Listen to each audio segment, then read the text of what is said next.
understand why this might be confusing and worrying.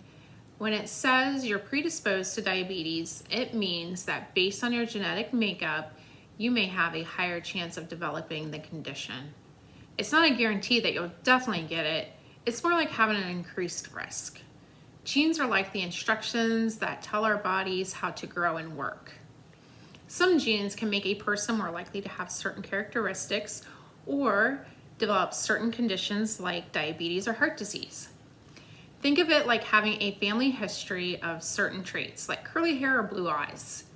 Your genes can make you more likely to have certain health conditions, but that doesn't mean those conditions are inevitable. Think of it like having a family recipe for a cake. If your family has a recipe that often makes people tall, you might be more likely to be tall because you had that recipe. Similarly, if your family has a recipe that gives people a certain disease, you might be more likely to get that disease because you have that recipe in your genes. The good news is that there are things you can do to lower your risk and potentially prevent diabetes from developing. The important thing to do now is to talk to a healthcare professional about your results. They can give you personalized advice based on your genetic predisposition, your lifestyle, and your overall health.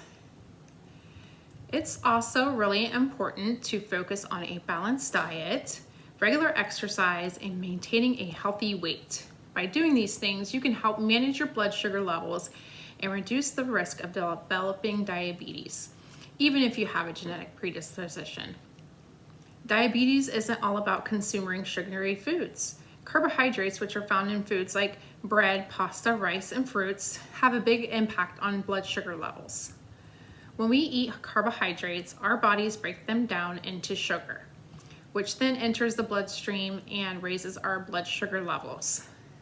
For people with diabetes, their bodies have trouble regulating these blood sugar levels. This can happen for different reasons, such as body not producing enough insulin, a hormone that helps regulate blood sugar, or not using insulin effectively. So it's just not about sugary foods, but also about the amount and type of carbohydrates consumed.